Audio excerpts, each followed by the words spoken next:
Hey there, thank you for joining me today. And I wanted to chat to you about something important, as always. And as always, going live on Instagram. There we go. What I wanted to chat to you about today is a carry on from yesterday in terms of fighting the gorilla. When do we stop fighting the gorilla? When we're tired or when the gorilla's tired?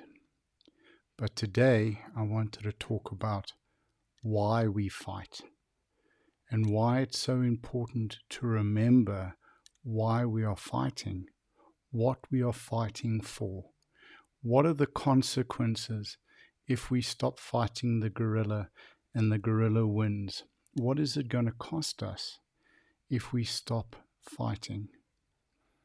No one really wants to give up when things are easy.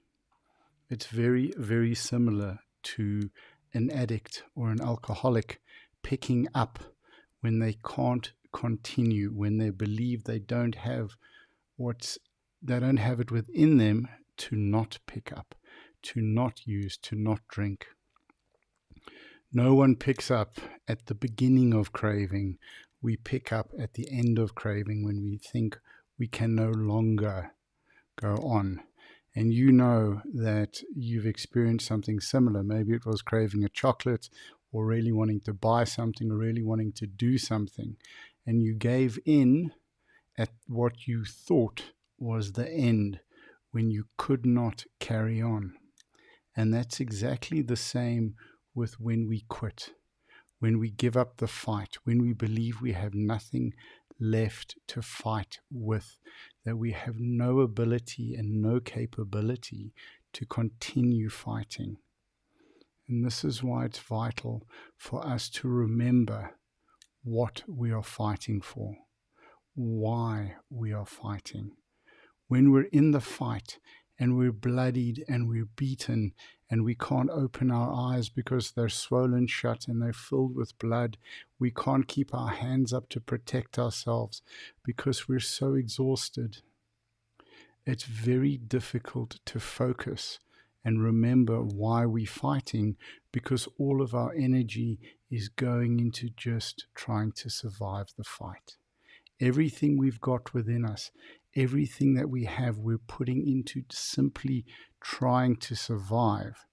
And thinking logically and thinking rationally when we're overloaded with emotion, when we're overwhelmed by what's going on, it's not the right time.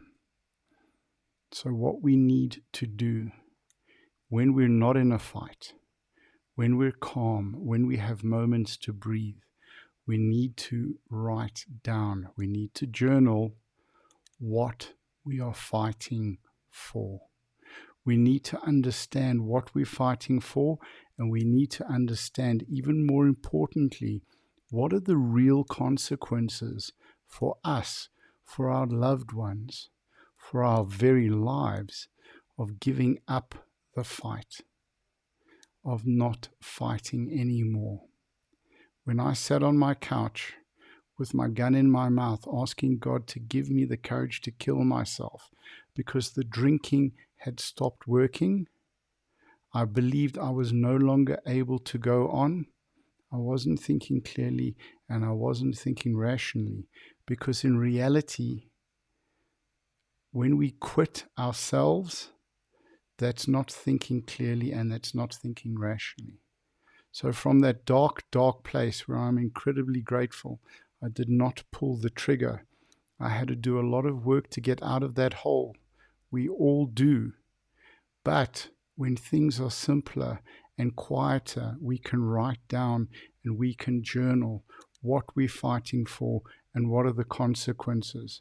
What are we fighting for in our lives, in our businesses, in our relationships, both personal and family, with our spouse or with our children or with our siblings? What are we fighting for in our business, in our career? What are we pushing through? And what are the consequences of losing those relationships, losing that business, losing those connections, losing our lives? What would happen? You know, in insurance, I learnt a very, very valuable lesson in sales. They taught us some incredible sales techniques. And one of those techniques was called feeling finding questions, where you would dig deep with the client to understand and let the client answer the questions in a way that they would understand why they wanted to take out the insurance cover. What would happen if you didn't have this? What would happen if you weren't here? What would the consequences be? And most importantly, how does that make you feel?